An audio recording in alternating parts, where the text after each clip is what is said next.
तो यार आज के इस वीडियो में हम बात करने वाले हैं फेक एक्सपीरियंस कॉन्सिक्वेंसेज, मतलब उसके परिणाम के बारे में। और इसी के साथ साथ हम बात करेंगे आपके बैकग्राउंड वेरिफिकेशन से रिलेटेड कुछ क्वेश्चंस थे जो आपने कमेंट में पूछे थे, उनके बारे में भी डिटेल में इस वीडियो में आगे बात करेंगे। तो देखो, अगर तुम भी वीडियो देखकर या किसी से सुन के फेक एक्सपीरियंस लेने के लिए चल रही हो या सोच रहे हो, तो ये वीडियो तुम्हारे लिए बहुत ज्यादा जरूरी है और तुम्हें फेक एक्सपीरियंस कॉन्सिक्वेंसेज के बारे में पता भी होना चाहिए। तो सबसे पहले बात करते हैं फेक एक्सपीरियंस कॉन्सिक्वेंसेज या उसके परिणाम के बारे में। आईटी कंपनीज में बहुत सारे ऐसे केस पाए गए हैं जहां पर फेक एक्सपीरियंस या फेक एजुकेशनल डॉक्यूमेंट पकड़े गए हैं कैंडिडेट्स के, और ये मोस्टली बड़ी और मीडियम साइज कंपनीज में होते हैं। जब आप ऐसी कंपनीज में फेक एक्सपीरियंस लगाते हो और वहां का एक अच्छा बैकग्राउंड वेरिफिकेशन जो एजेंसी करती है उसके द्वारा जब आपको पकड़ा जाता है तो आपको फायर कर दिया जाता है या आपसे रिजाइन करवा दिया जाता है। लेकिन कुछ केस ऐसे भी पाए गए हैं जहां पर बड़ी कंपनीज या कोई ऐसी एमएनसी ने एफआईआर तक कर दिए। ऐसा ही एक केस महिंद्रा टेक सिस्टम में हुआ था, जब वहां पर 15 candidates as a new join किए थे एज एक्सपीरियंस लगाकर। उन्होंने एक्सपीरियंस लगाकर ज्वाइन किया था महिंद्रा टेक सिस्टम, जो कि एक जानी मानी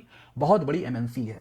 वहां पर जब इनका बैकग्राउंड वेरिफिकेशन होता है एक बड़ी एजेंसी के द्वारा, तो वहां पर ये पकड़े जाते हैं इन्होंने फेक एक्सपीरियंस और फेक एजुकेशनल डॉक्यूमेंट लगाए हुए थे। तो उसके बाद महिंद्रा टेक सिस्टम उनको फायर करती है, उसी के साथ साथ उन पे एफआईआर कंप्लेंट भी कर देती है पुलिस में।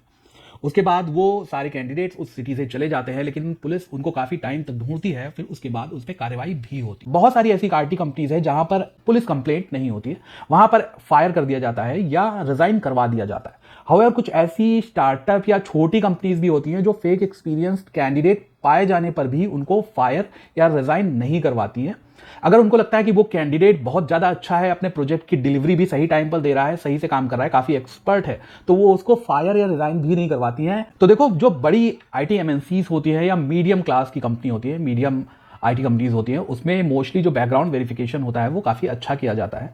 वो किसी थर्ड पार्टी एजेंसी से किया जाता है जो काफ़ी रेपुटेटेड एजेंसी होती है। तो जब ये बड़ी एजेंसीज, रेपुटेटेड एजेंसीज जब बैकग्राउंड वेरिफिकेशन करती हैं तो वो काफ़ी डिटेल में इसको करती हैं। आपकी होम डिटेल, आपका एजुकेशनल करियर, आपका बैकग्राउंड, आपका एजुकेशनल बैकग्राउंड, आपका फुल एक्सपीरियंस, आपने क्या क्या काम किया है, ये सारी चीज़ें वो बड़ी डिटेल में चेक करती हैं। तो इसलिए यहाँ पर ये चीज़ें बहुत जल्दी पकड़ी जाती हैं, बहुत जल्दी ये शो हो जाती हैं। वहीं जो छोटी कंपनी और जो स्टार्टअप्स होते हैं वो ऐसे बैकग्राउंड वेरिफिकेशन किसी थर्ड पार्टी से नहीं करवा पाते हैं, क्योंकि उनके पास इतना बजट नहीं होता है। इसलिए वो बैकग्राउंड वेरिफिकेशन खुद के एम्प्लॉय से, खुद के एचआर से ही करवाते हैं, जो इतना ज़्यादा डिटेल में नहीं होता है। तो अब बात करते हैं बैकग्राउंड वेरिफिकेशन के कुछ क्वेश्चंस थे उनके बारे में।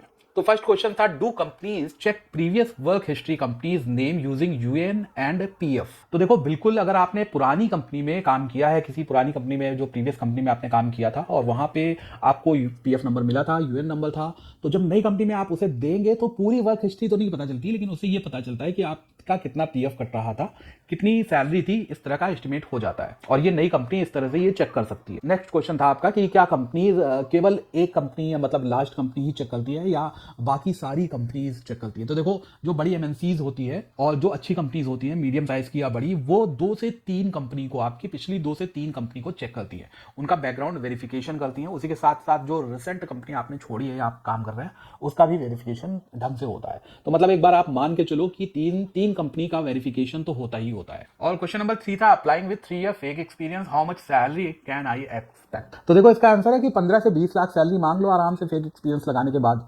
और उसके बाद अगर आप फेक एक्सपीरियंस पकड़ा जाता है तो पुलिस कंप्लेंट भी एक्सपेक्ट कर लेना। मतलब फेक एक्सपीरियंस भी लगाना चाह रहे हो और उसके बाद सैलरी की भी एक्सपेक्टेशन कर रहे हो बहुत ज्यादा। क्वेश्चन नंबर 4 था, I want to know how many days they blacklisted us if they get to know you added fake experience. तो देखो यार, हर बड़ी कंपनी या मीडियम साइज की जो अच्छी कंपनीज होती है उनका एक एप्लीकेंट ट्रैकिंग सिस्टम होता है जिसे एटीएस कहते हैं।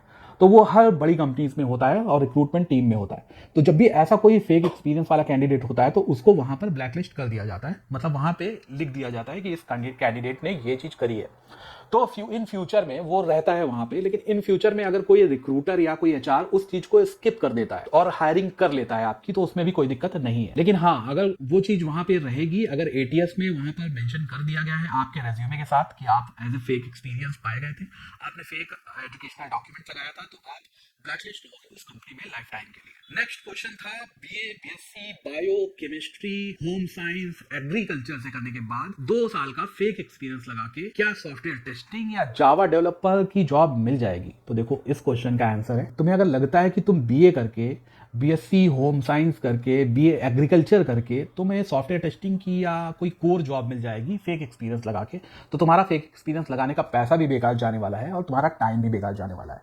मान लो अगर तुम वो रेज्यूमे लेके जाते हो और ये तुम दिखाते हो कि तुमने 2017-18 में बीए पास किया और उसके बाद तुमने 19-20 में अपनी सॉफ्टवेयर टेस्टिंग या कोर जावा पे जॉब शुरू कर दी, तो वहां पर सबसे पहला उनका डाउट ये होगा कि बीए करके या बिल्कुल नॉन आईटी बैकग्राउंड से होने के बाद भी इसकी जॉब लगी कैसे, किस कंपनी में लगी, उस कंपनी का बैकग्राउंड क्या है।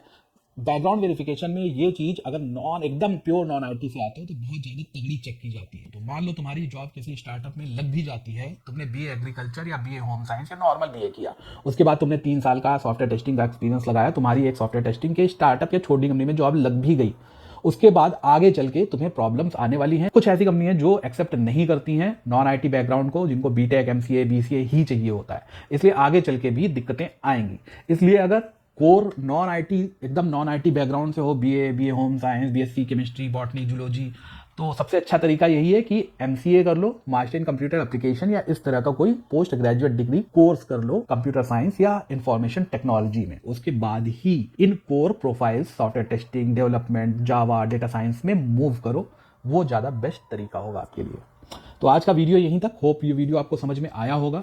मिलता हूँ एक नए वीडियो में, तब तक के लिए थैंक यू।